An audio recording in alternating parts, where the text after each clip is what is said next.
你被通缉是因为杀害了吴征一家5口。你知道吴征是谁吗？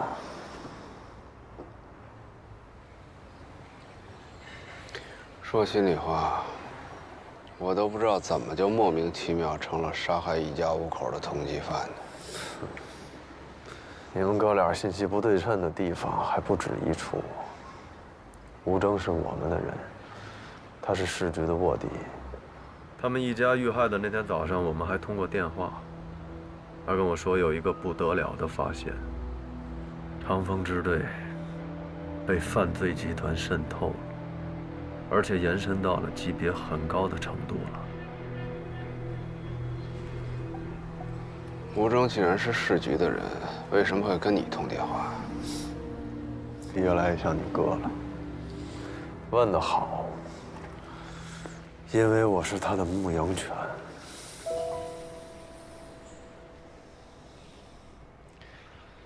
就像赵新成之于林佳音，出于行动保密的需要，市局经常会从各分院局抽调人手，参加行动外围的保密工作，或者是联络工作。因为这行经常会开玩笑说，卧底是披着狼皮的羊，所以我们这种人就是牧羊犬。我的羊死了，而且死了一窝。从现场证据上看，杀他的人就是你。但从现在开始，我不得不重新考虑这个问题。重新考虑，你想怎么样？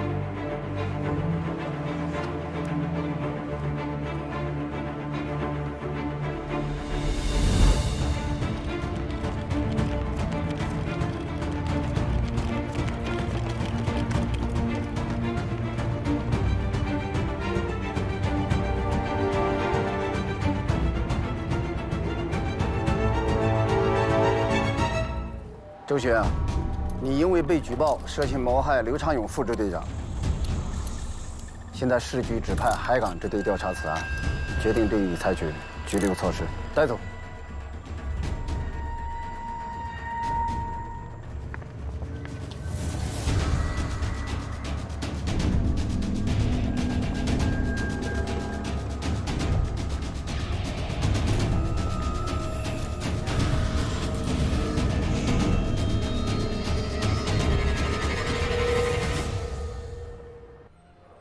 辛苦了，哥几个。小王，哎，国仔，怎么样？什么情况？心脏病、脑溢血还是中风？到底什么症状啊？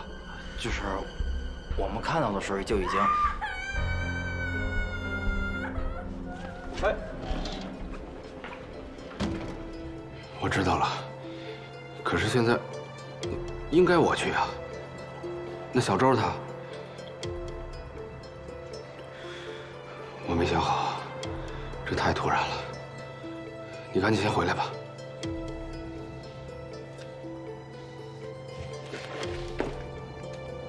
怎么出什么事了1个小时以前，刘长勇在自己的办公室休克，送到医院抢救，但是……你是说刘长勇他？不知道为什么。市局认定周迅有重大作案嫌疑，让海港支队把他给抓了。你是说刘长勇的意外，周迅要负责任？不，市局认为刘长勇死于谋杀，周迅是最大嫌疑人。哎，行了，甭解了，这不是有规定不能解除借据吗？就这么着吧，啊。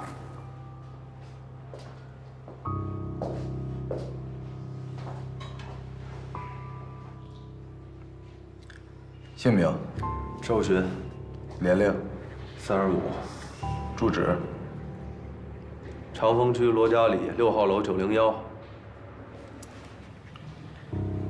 奇怪，忘了，我爹山东人，我生在咱们青冈。家庭成员就我和我爹2人。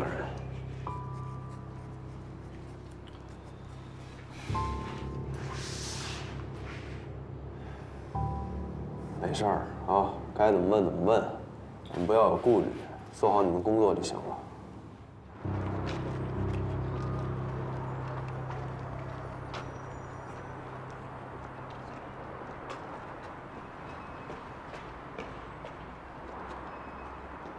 哎，站住！你谁呀？请出示证件。我是这儿的顾问，没有证件。以前是这支队长，随便找个同事都能证明。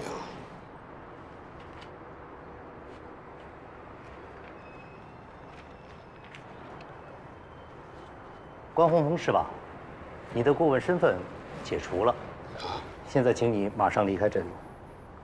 如果你有什么私人物品要拿走的话，我们会另行通知你时间。现在支队谁负责指挥？这个局里自然会安排，与你无关。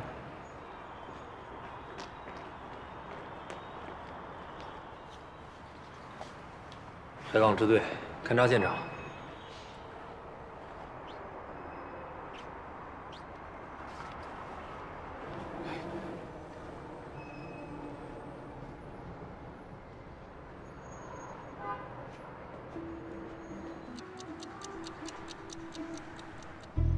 刘队是昨天的夜班代班领导，可能是在办公室批阅文件。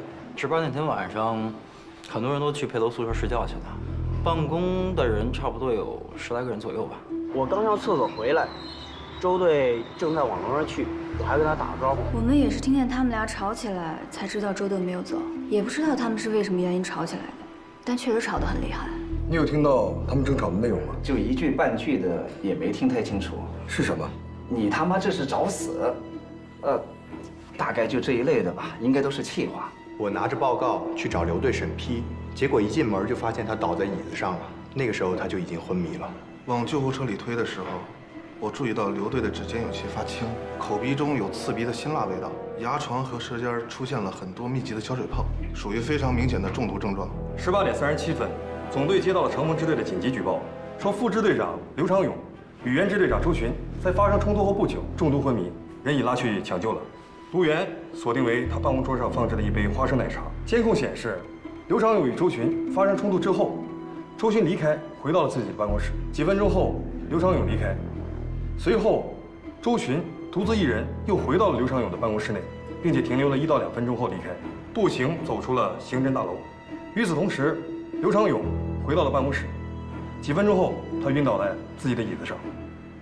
你看。所以呢，可以确认周群的作案嫌疑了吗？在毒源的杯身上，我们发现了新进的3组指纹，第一组是刘长勇的，第2组是长风支队的刑警周书彤的，还有1组就是周群的。核实得知，刘长勇和这个周书彤是父女关系，这杯花生奶茶就是他买给他的。非此即彼，是不是只要排除了他的女儿，就可以确认是周群？关于指纹的鉴定，市局的同事发现了新的疑点。现在我们查出，周书彤的指纹只在杯身上有，而刘长勇和周群的指纹不仅杯身上有，杯盖上也有。那么换句话说，除非刘长勇给自己下毒，否则打开杯盖做手脚的应该只有周群。卖奶茶的就没有留下指纹吗？该局，我们没有采集到其他的指纹，不过这也说得过去。制售奶茶的食品加工方很有可能是戴着手套作业的。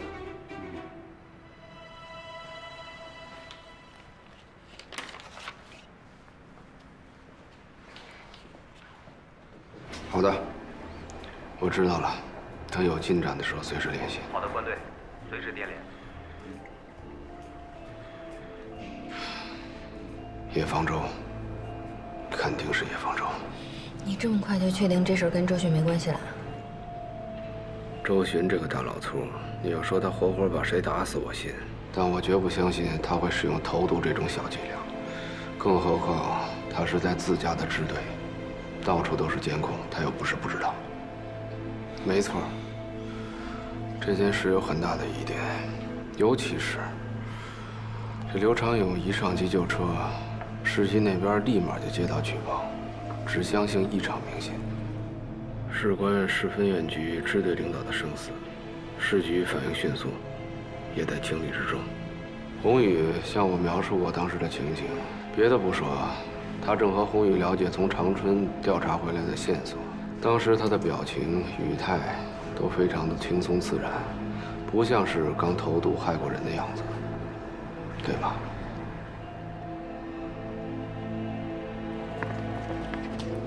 刚才说的事儿别跟你哥说。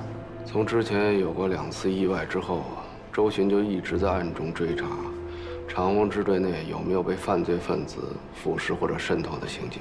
从现在的情形来判断，他侦破的方向是对的。如果说周巡真的是被冤枉的话，那我们现在该怎么办？既然市局已经调查出毒源是那杯花生奶茶，从监控上看，刘长勇在饮用奶茶之前，除了周巡，没有任何人进出。所以，在剩下的这些可能性当中，我们要做的就是查一下奶茶什么时候被下的毒。市局不是已经查到那个杯子上面有周树彤的指纹吗？你说到点儿上了。我在支队这么多年，从不记得刘长勇是那种给自己买花生奶茶喝的人。得找机会问一下小周，那杯奶茶是不是他买给刘长勇喝的？等会儿我去医院问问。哎，如果我们能核实出那杯奶茶是在哪儿买的，你有没有把握把沿途的监控录像都调出来？不是，那你看你想看哪种监控啊？其中它交通监控和安防监控它破解办法是不一样的。你到时候吧，它不是说你行了，反正现在咱这状态也虱子多了不怕咬，我就都把它破了，你到时候看呗。先把机票的问题解决了再说。佳音，你准备飞长春吧，务必要保证乔森的安全，他可是咱们手上最有价值的证人。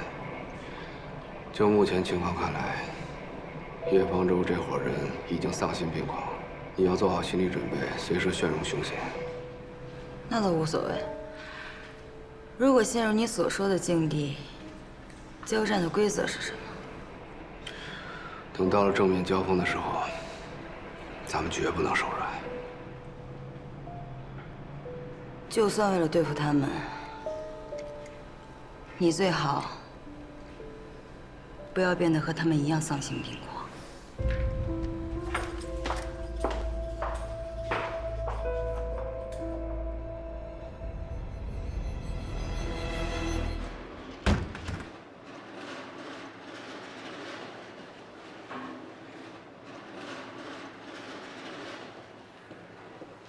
哎，黄队，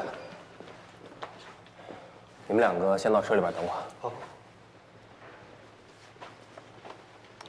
小周他，谁都知道不该在这个时候询问家属啊。不过没办法，市局盯得紧，老白压力也大。我这算是上车下派吧。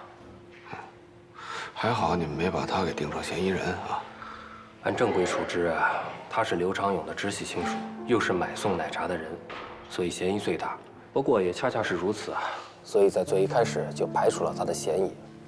一方面是他缺乏杀人动机，另一方面，他的指纹并没有出现在杯盖上。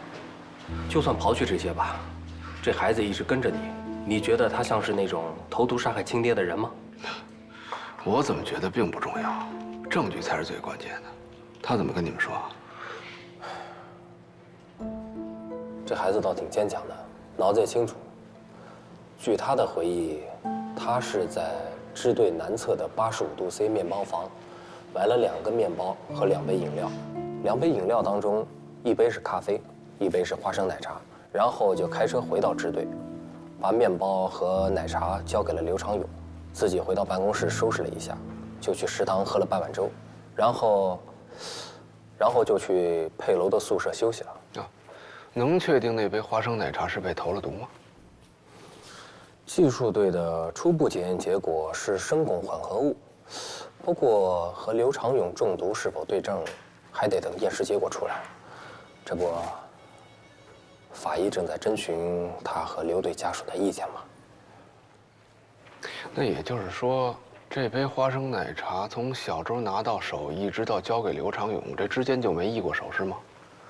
从周书彤送完奶茶到刘长勇中毒昏迷，这中间只有老周2次出现在刘长勇的办公室，所以这个结果对老周可不怎么有利啊。哎，那小周手里那杯咖啡呢？他说他喝完了，然后就扔在那个食堂门口的垃圾桶里边了。你的意思是说，我们应该把那个杯子再找出来验一验？小周那杯咖啡应该是安全的，否则的话，他也早出事了。难道这个凶手就认定刘队一定会喝那杯花生奶茶？或者说，凶手确定小周不会喝那杯花生奶茶。私人联系。好嘞。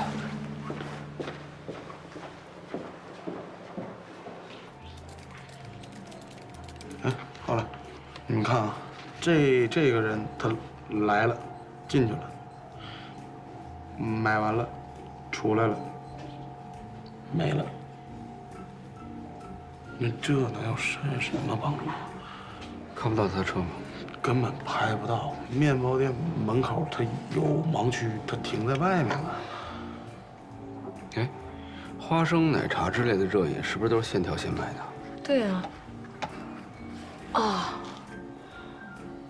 你是怀疑面包店的店员偷的毒？啊？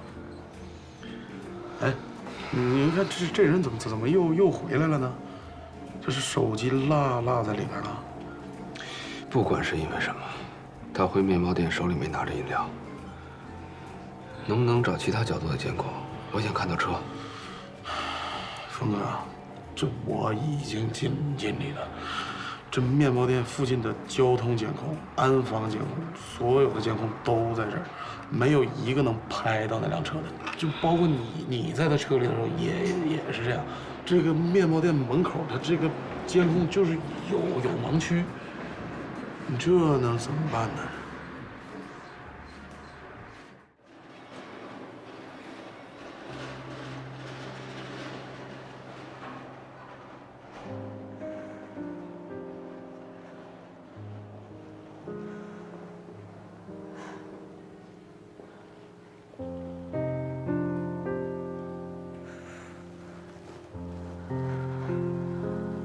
关队长。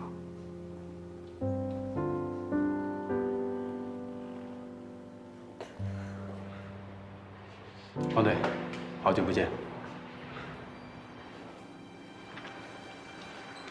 啊，你怎么还在这儿呢？刘队的爱人现在里面，能否做尸检，我们要征得家属的同意。周警官那儿倒是没什么问题，但是授权书上还需要刘队的配偶签字。行，那你先忙。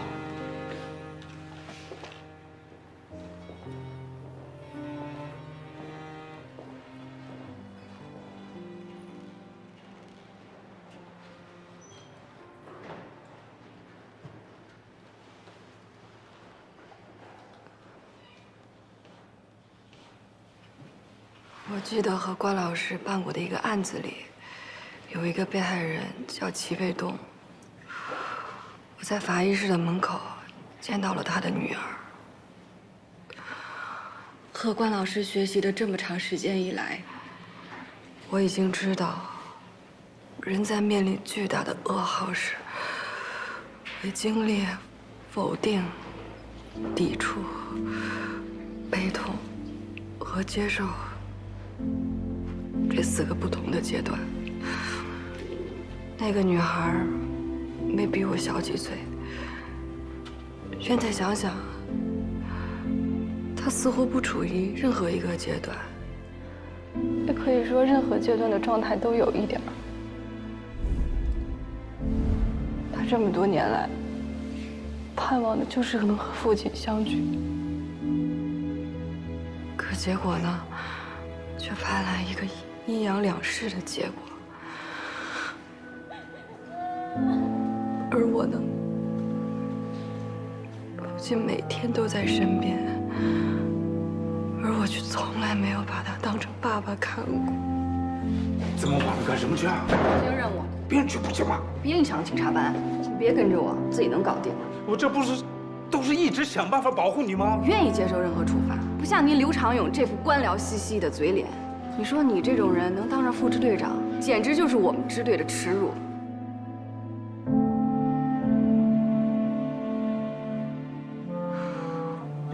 你不是给他买了吃的和饮料吗？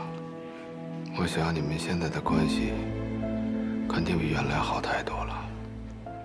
对啊，就这么唯一的一次，还给了别人下毒的机会。负责抢救的医生告诉我，是中毒导致器官衰竭。刚才海港支队的人也过来问我去面包店买东西前后的情况，再加上何法医现在也在等着尸检的许可文件，我还是能想明白的。现在还不能确定，何况真有人想故意投毒，总能找到机会。这种情况有很大的偶然性。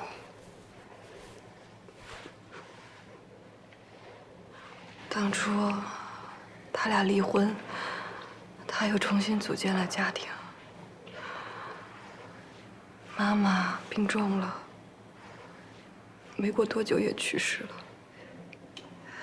叶方舟也被他开除出支队，继而和我分手。所有的这一切，我一直认为都是他造成的，而我当时以为自己能做的，就是拿自己的命换他后悔一辈子。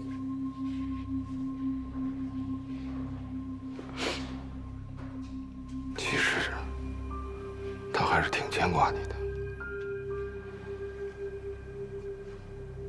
对呀，人长大一点儿，其实就都明白了，这些不过都是简单的因果。在我很小的时候，他俩就不停地争吵。他不愿意继续不幸福的婚姻，所以重新做了选择。我本来就不去探究事情的因果，只在乎自己对结果的感受。你说我是不是很幼稚、很自私？或者说是很蠢？我不知道他是不是一个好警察，但在我看来，也许做警察和做人一样，都有长有短。我也不确定他是不是一个好父亲，但我现在理解他，家家都有本难念的经，而他呢？他是我爸爸。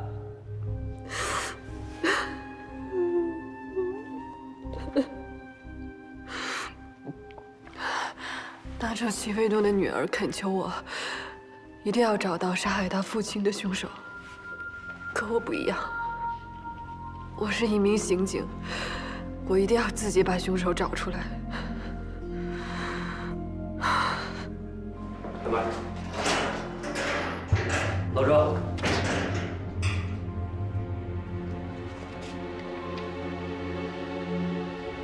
赵队，他是坐着，我也没问你。这样，我来问，你们进。怎么着？铐子都不给摘，太不给面子了。行了，你这么弄我更摘不干净了。就这样。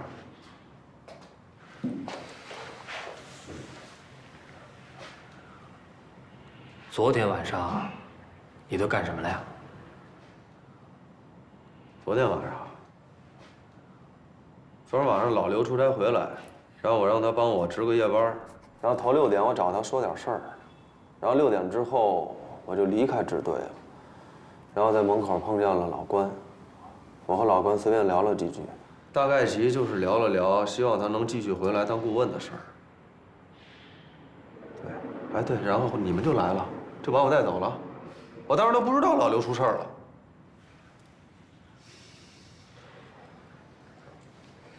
那你和刘长勇见面的时候，都说了些什么呀？我们就是说说他在长春得到的那些线索，该怎么往上汇报。你们队楼里的其他人都听到你和刘长勇有争吵，是因为工作汇报意见的不合？因为什么我想不起来了，但我们俩不一直就不和吗？这就不用记，该怎么记怎么记，全队上下都知道我们俩不和。但是老刘是我们支队的人。 我周巡的枪口向来是冲外的，绝不冲自己人。那你又回到刘长勇的屋里边，又看见他桌上放着一杯奶茶吗？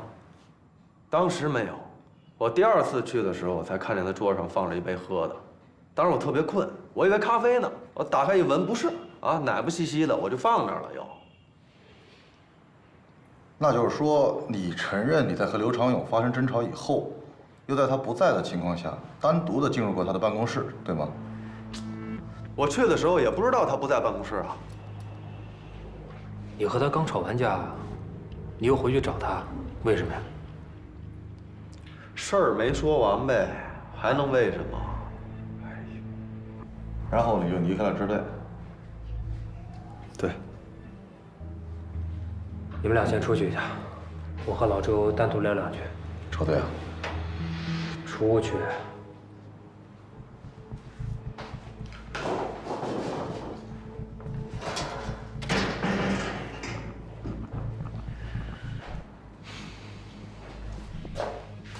这么多年兄弟了，我也就不绕弯子了。刘长勇的死，到底和你有没有关系？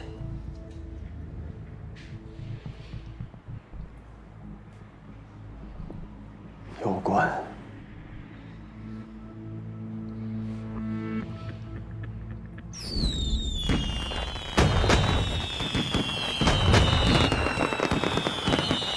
喂，说什么？大点声，我听不见。啊？没有人。我说没人，没人，你抽调个屁呀！预审也来借人，派出所也来借人，巡查也来借人，哪他妈还有人啊？啊？ 你找治安队拆对吧？啊，就这样了啊！喂，哎，是我，谁？哎，老高是吧？哎，我让人过去了啊，不是什么刑事案件，就是一户人家把羊腿挂门口了。对，羊腿什么人腿啊？我告诉你，咱不说老百姓了，就是你们这派出所辨别能力太差。行，好，我知道了。哎，先不说了，我这来电话了啊。啊，好，过年好。哎，好嘞，哎。 喂，我周巡，啊，不是你跟台子里说，我这没有台子呀，台子都拿出去了。对，哦，马上到是吧？行，那我下去啊。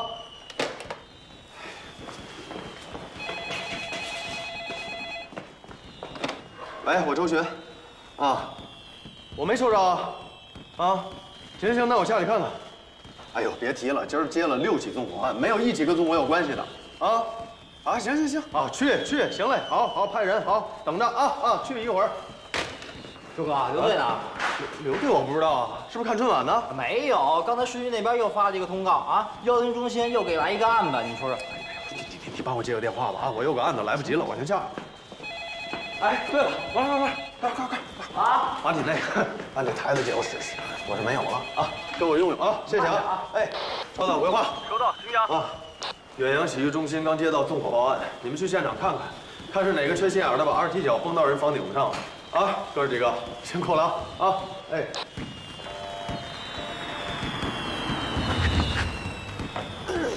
快点！哎，去哪儿？疼！哎，嘿，又是那小子啊！周哥，行，还没到12点啊，好样的！刷了去年记录了，今年都3进宫了。签个交接单。周哥，这是误会，他这手表就放在那儿，我以为没主呢，我就顺手。行了，误什么会啊？啊，事后你打人失主怎么回事？不是，行了，得了。哎，哥儿几个辛苦啊啊！把他全家那个暂看吧，行吧？啊，对了，会议室有吃有喝，歇会儿暖和暖和再走啊。好，辛苦啊！哎。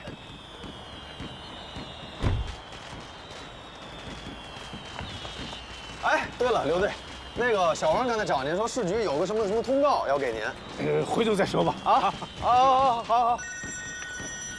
喂，哎呀，你别着急，我还没看见传真了，我就看见现在给不了你啊，这技术队都散出去了，就踏实等我电话吧啊，行了。哎，王，哎哥，谢谢了。哎，客气。哎，要不你把这给我啊？行，我刚看刘队出去了，一会儿我给他。哎，要是2队在那个台子里说一个灭火案的事儿，你叫我一声。哎，行啊。哎，王，这是什么？啊，我刚才不是跟您说了吗？那个110中心啊，转过来一个案子，然后说是曙光4号院入室暴力犯罪。秘密报案，这靠谱吗？那谁说的准啊？领导说了算。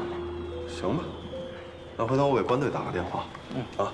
哎，对了，一会儿你下来时跟战宽说一声，把刚抓进来那仨人分别关押。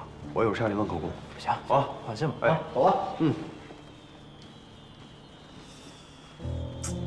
哎，不接电话呢。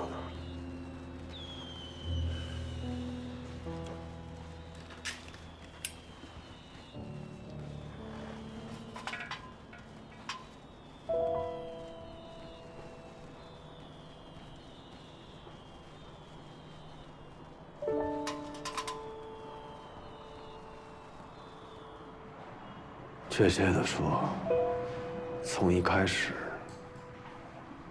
从2月13号那天开始，所有跟这个案子存在关联的人，都和他的死有关。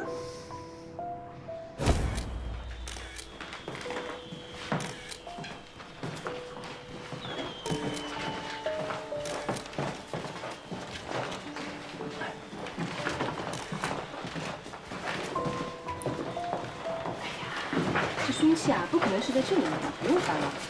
哎，你看这儿是不是少了一什么东西啊？手机之类的东西吧？是吗？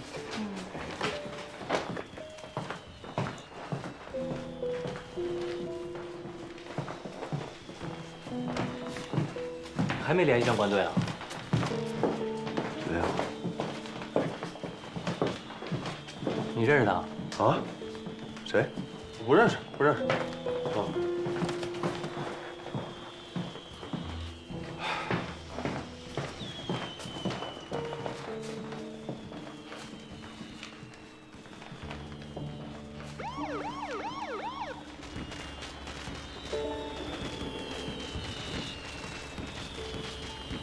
回来了，周哥。周哥。哎。哎，周哥。哎呦，关队，你可回来了！给你打了好几个电话都没人接。鞭炮声太吵了，没听见手机响。哦，你怎么不在现场盯着呀？啊，我这勘察差不多了，我跟老刘吃口饭去。老刘呢？回队了。凶器都没找着，叫勘察的差不多了。凶器找着了？小高在楼道垃圾桶里找着的，上面有血迹和指纹。哎，对了，那个技术队在现场也发现了一块带有毛囊的头发，如果是凶手的 DNA 再加上指纹，那就是铁证。只要能找着人，这孙子想赖都赖不掉。关队，结果比对出来了。谁呀？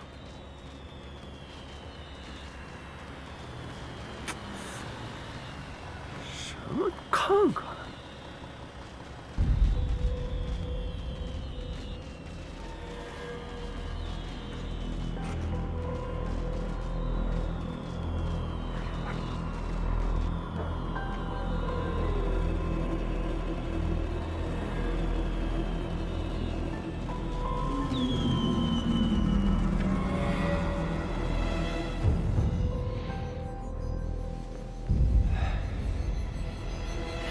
现在这么看，这辆车用的是套牌。根据车牌号分析，这很有可能是一辆09年的海马。能从视频里看清楚司机的脸吗？现在这光线和角度实在是太不理想了，看不清。现在基本上能确定，他一直在跟踪我和周树桐。哥，你有没有想过，不管是谁往奶茶里下的毒，他可能想毒死的并不一定是刘长勇。当然，他看到小周买了2杯奶茶，却选择了其中1杯投毒，应该是排除了几种可能性，譬如小周会一下喝掉2杯奶茶，或者他选择花生奶茶喝。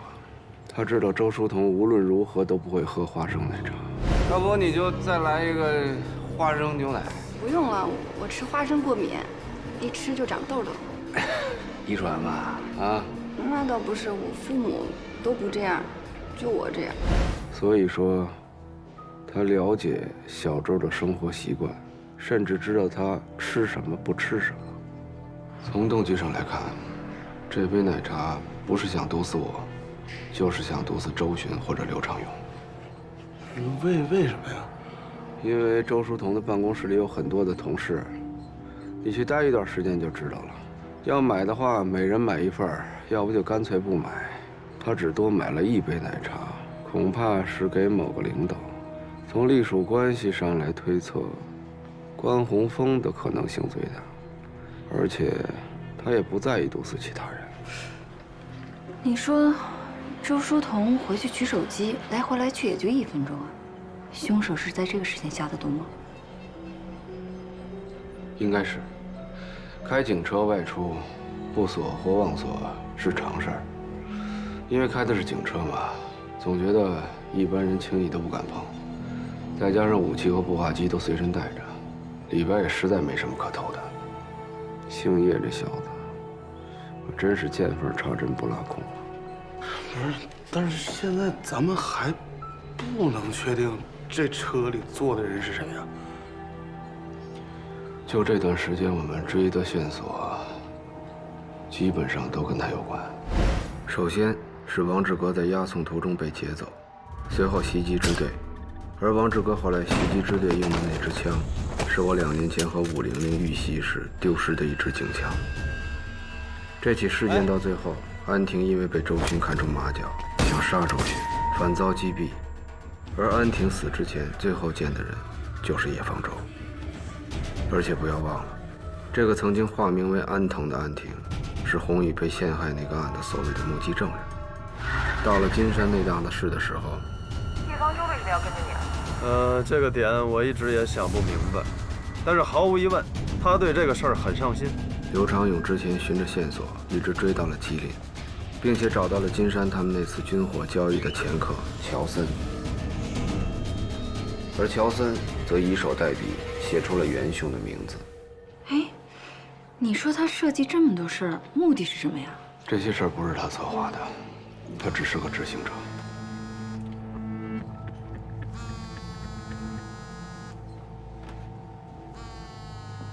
咱俩都在的情况下，我就不演戏了，你接吧。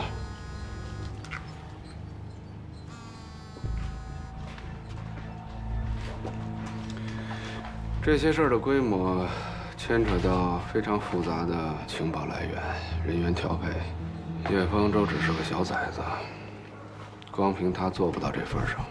不过那个乔森，哎，林佳音的飞机现在已经飞了。